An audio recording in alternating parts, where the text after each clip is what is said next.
Banking law notes bye देसी LLB. अब जो टॉपिक करेंगे वो है bill of exchange, page number 30। Bill of exchange, पहले बिल ऑफ एक्सचेंज बना के देख लेते हैं ये होता क्या है। ठीक है, इसमें 3 पार्टीज होती हैं, मान लो ए, बी, सी। ए कहलाएगा ड्रॉअर, जो बिल ऑफ एक्सचेंज को ड्रॉ करेगा, लिखेगा, ठीक है, या फिर मेकर। बी होगा ड्रॉई, जिस आदमी को पेमेंट करनी है, ठीक है, ड्रॉई, या फिर एक्सेप्टर, जो बिल ऑफ एक्सचेंज को एक्सेप्ट करेगा, ठीक है। तीसरा आदमी होता है पेई, जिसको पेमेंट मिलेगी, ठीक है। मान लो ए को सी को पेमेंट करनी है, ठीक है, ए सी को पेमेंट करेगा, लेकिन ए जो है, ए के पैसे जो हैं वो बी के पास हैं, ठीक है। बी के पास ए का उधार है, ए ने बी को कुछ पैसे दे रखे हैं, ठीक है। तो ए क्या करेगा, बी को ऑर्डर करेगा, है ना, सी को पेमेंट करने के लिए। कैसे? मिस्टर बी पे सी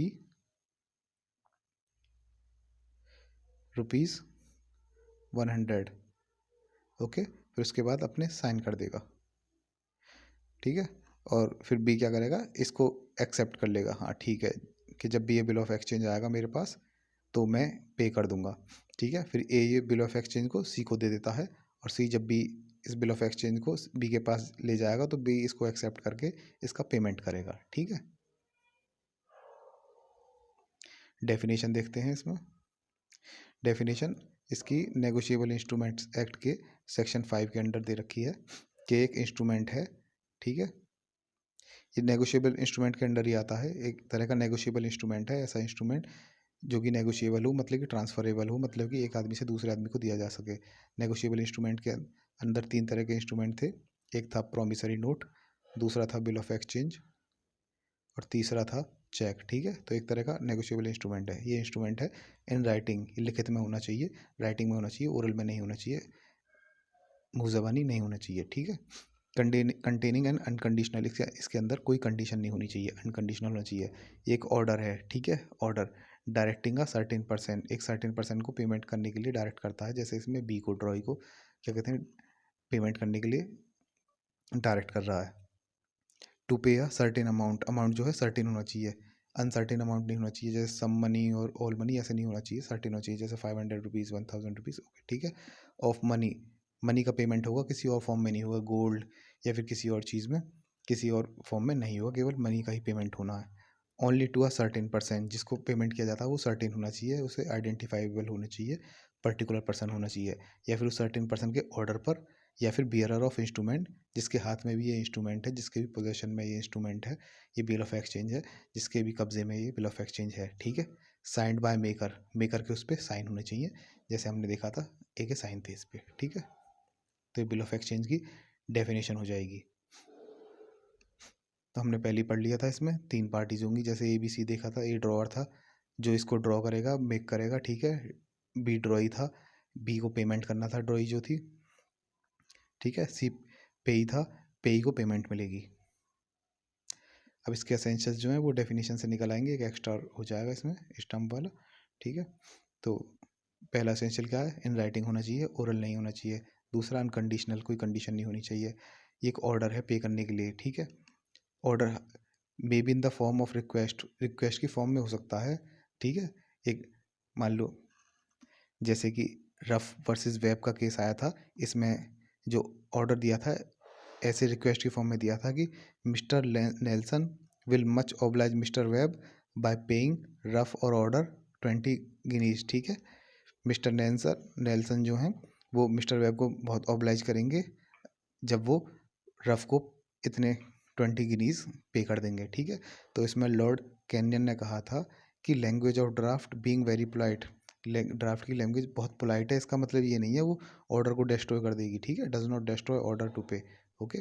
चाहे पोलाइट हो तो ये फिर भी ये ऑर्डर ही माना जाएगा। पार्टीज जो है सर्टेन होनी चाहिए, नेम्ड हो, नाम वगैरह लिखे हो, और इंडिकेटेड विद रीजनेबल सर्टेनिटी। अब इंडिकेटेड का मतलब एकदम आइडेंटिफाइबल, उन्हें पहचाना जा सके, हाँ यही आदमी है, सर्टेनिटी से, ठीक है। सम ऑफ मनी सर्टेन होना चाहिए, अमाउंट सर्टेन होना चाहिए, अनसर्टेन अमाउंट नहीं होना चाहिए, payment of money only, money का ही पेमेंट किया जाएगा। ये सब हमने डेफिनेशन में देख ली थी, वही चीज़ है, ठीक है। साइंड बाय ड्रॉअर, ड्रॉअर के साइन होंगे इसके अंदर, और एक एक्स्ट्रा आ जाएगा स्टाम्प्ड, इस पर स्टाम्प ड्यूटी वगैरह लगा देंगे, और रजिस्ट्रार ऑफिस में जाके स्टाम्प हो जाएगा, रजिस्ट्री डिपार्टमेंट में गवर्नमेंट के ये स्टाम्प्ड हो जाएगा, तो ये लीगली बाइंडिंग हो जाएगा पार्टीज़ के ऊपर, ठीक है।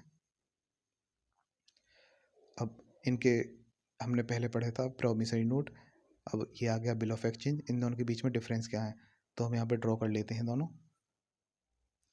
ये प्रॉमिसरी नोट है जिसमें ये दो पार्टीज़ हैं ए और बी, इसमें प्रॉमिस कर रहा है प्रॉमिसरी नोट में, आई प्रॉमिस टू पे बी ₹100, ओके, साइन वगैरह कर दिए। और ये मान लो एक बिल ऑफ एक्सचेंज है, ये ए ड्रॉअर है, ये बी ड्रॉई है, सी जो है आपका पेई है। इसमें ए ऑर्डर कर रहा है बी को, मिस्टर बी पे मिस्टर सी ₹100, उसके बाद अपने साइन कर दिए है ना, ठीक है। ये आपका हो गया बिल ऑफ एक्सचेंज, ऊपर वाला हो गया प्रॉमिसरी नोट, ठीक है। तो प्रॉमिसरी नोट में पार्टीज कितनी हुई, दो हुई, ए और बी। बिल ऑफ एक्सचेंज में तीन पार्टीज हुई, ए ड्रॉई, दूसरा बी, ए ड्रॉअर, बी ड्रॉई, और सी जो है आपका पेई। प्रॉमिसरी नोट में केवल ड्रॉअर और क्या कहते हैं मेकर मतलब, और पेई दो पार्टीज थी, ठीक है।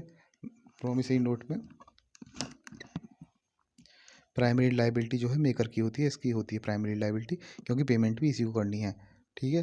बिल ऑफ एक्सचेंज में प्राइमरी लाइबिलिटी किसकी है, ड्रॉई की, पेमेंट ये है ड्रॉई, इसको पेमेंट करनी है तो इसकी प्राइमरी लाइबिलिटी है। मेकर की सेकेंडरी हो जाएगी, इसके बाद आएगी मेकर की, ड्रॉअर की, ठीक है।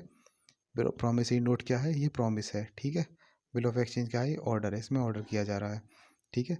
एक्सेप्टेंस फॉर प्रिविटी, इसका मतलब हो गया जैसे कोई कॉन्ट्रैक्ट होता है उसके अंदर जो पार्टीज़ होती हैं वो प्रिविटी में आती हैं, और जो उसके स्ट्रेंजर होते हैं, कॉन्ट्रैक्ट के बाहर वाले लोग जो होते हैं वो प्रिविटी में नहीं आते।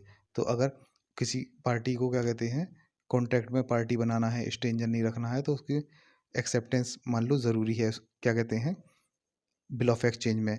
बी जब एक्सेप्ट करेगा बिल ऑफ एक्सचेंज को तभी वो इस कॉन्ट्रैक्ट का पार्टी बनेगा, लेकिन प्रॉमिसरी नोट में एक्सेप्ट करने की ज़रूरत नहीं है, क्योंकि ये खुद ने ही ड्रॉ किया था, खुद को ही पेमेंट करनी है, ठीक है। प्रॉमिसरी नोट में डायरेक्ट रिलेशनशिप मेकर और पेई के बीच में है, ठीक है। और इसमें जो है बिल ऑफ एक्सचेंज में एक्सेप्टर और पेई इसके और इसके बीच में है, इसको पेमेंट करनी है, ठीक है। डिसऑनर्ड किस किस तरह से डिसऑनर हो सकता है, प्रॉमिसरी नोट केवल नॉन पेमेंट से होगा, अगर जब नॉन पेमेंट होगी तभी केवल प्रॉमिसरी नोट डिसऑनर होगा। लेकिन बिल ऑफ एक्सचेंज दो तरीके से डिसऑनर हो सकता है, एक नॉन पेमेंट से ही, पेमेंट ना करने से, और एक नॉन एक्सेप्टेंस से। मतलब कि जब सी प्रेजेंट करेगा बी को, बी के सामने बिल ऑफ एक्सचेंज, तो ये एक्सेप्ट ना करे तब भी ये डिसऑनर हो जाता है। प्रॉमिसरी नोट के अंदर प्रोटेस्ट करने की ज़रूरत नहीं है डिसऑनर के बाद, क्योंकि एक खुद ही मेकर है और खुद ही ड्रॉई है, इसी को पेमेंट करना है, तो इसके सामने पोस्ट करने की ज़रूरत नहीं है, क्योंकि इसको खुद ही पहले से ही पता है, क्योंकि इसी ने पेमेंट नहीं की। लेकिन इसमें प्रोटेस्ट करने की ज़रूरत है, मान लो इसी को पता ही नहीं है, तो ये इसको नोटिस भेजने की ज़रूरत पड़ेगी, प्रोटेस्ट करने की ज़रूरत पड़ेगी। जैसे नोटिस दूसरी पार्टीज में इसको रिक्वायर्ड नहीं है, क्योंकि मेकर और ड्रॉई, इसको ड्रॉ करने वाला और पेमेंट करने वाला आदमी सेम ही है।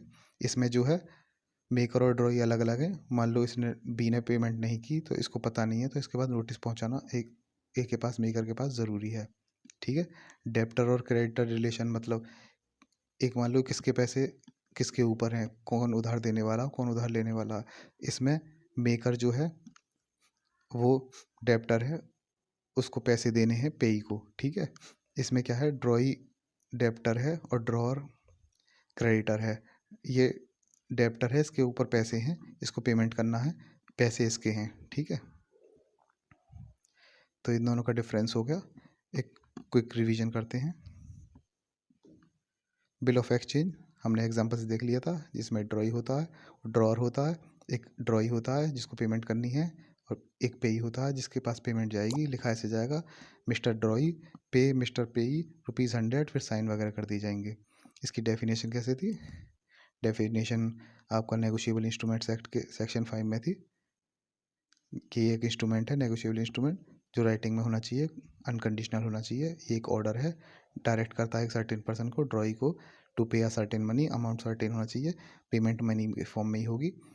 किसको, किसी सर्टेन परसेंट को पेमेंट होनी है या फिर उसके ऑर्डर पे, या फिर ये इंस्ट्रूमेंट जिसके भी कब्जे में है, बियरर जो हो इस इंस्ट्रूमेंट का, और साइन होने चाहिए मेकर के। पार्टीज 3 है, एक ड्रॉअर जो ड्रॉ करेगा, एक ड्रॉई जो पेमेंट करेगा, और पेई एक जिसके पास पेमेंट जाएगी।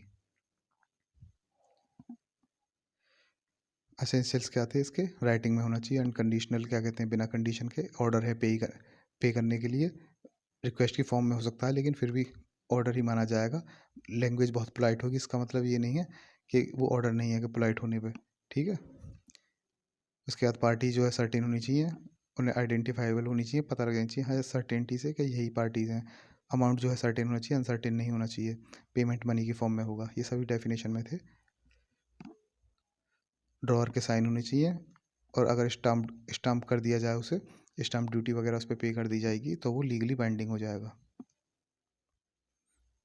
प्रोमिसरी नोट और बिल ऑफ एक्सचेंज में क्या फ़र्क था, प्रोमिसरी नोट में 2 पार्टीज थी, ये रहा ड्रॉई मेकर या फिर, और दूसरा पेई, ठीक है। इसमें 3 पार्टीज थी, एक ड्रॉअर, ड्रॉई और पेई, ठीक है। प्राइमरी लाइबिलिटीज़ में मेकर की थी, इसमें क्या कहते हैं, ड्रॉई की थी पहली प्राइमरी लाइबिलिटी, मेकर की उसके बाद थी, ठीक है। कॉन्ट्रैक्ट में प्रिविटी में लाने के लिए इसमें कोई एक्सेप्टेंस की कोई ज़रूरत नहीं थी क्योंकि खुद इसी ने ड्रॉ किया था, ठीक है। इसमें एक्सेप्टेंस की ज़रूरत है बी की, अगर उसे प्रिविटी कॉन्ट्रैक्ट के अंदर लाना होगा, ठीक है। तो उसके बाद डायरेक्ट रिलेशनशिप इसमें मेकर और पेई का था, इसको इसको पेमेंट करनी थी। इसमें डायरेक्ट रिलेशनशिप एक्सेप्टर और पेई का था, इसमें इसको इसको पेमेंट करनी थी, ठीक है। डिसऑनर, ये प्रोमिसरी नोट केवल नॉन पेमेंट से हो सकता है, bill of exchange non payment से और नॉन एक्सेप्टेंस दोनों से हो सकता है। इसमें प्रोटेस्ट करने की ज़रूरत नहीं थी क्योंकि मेकर और पेमेंट करने वाला एक ही आदमी है, और इसमें प्रोटेस्ट करने की ज़रूरत थी क्योंकि मेकर और पेमेंट करने वाले अलग अलग आदमी हैं। मेकर को बताना होगा कि पेमेंट नहीं हुई है, कैसे बताना होगा, नोटिस के थ्रू। प्रोमिसरी नोट में क्या कहते हैं, ज़रूरत नहीं नोटिस की क्योंकि मेकर और पेमेंट करने वाला एक ही आदमी है। यहाँ पे मेकर और पेमेंट अलग करने वाले अलग अलग हैं, और पेमेंट नहीं हुई है तो मेकर को बताना पड़ेगा नोटिस देके कि पेमेंट नहीं हुई है। डेब्टर क्रेडिटर रिलेशनशिप मेकर और पेई के बीच में है, ठीक है। इसके पैसे इसके ऊपर हैं, और इसमें क्या कहते हैं, ड्रॉई और ड्रॉअर के बीच बीच में है, ड्रॉअर के पैसे ड्रॉई के ऊपर हैं, ठीक है। ये रिवीजन होगा आपका, बिल ऑफ एक्सचेंज हो गया। ये बैंकिंग नोट्स की पूरी पीडीएफ जो है, आपके सारे नोट्स जो हैं, अगर आपको पीडीएफ चाहिए इसकी, अगर इस इंटरेस्टेड हैं तो डिस्क्रिप्शन बॉक्स या फिर कमेंट बॉक्स में आपको इसका लिंक मिल जाएगा, आप वहाँ से ले सकते हैं। नेक्स्ट टॉपिक जो होगा वो आपका चेक होगा, वो नेक्स्ट वीडियो में देखते हैं।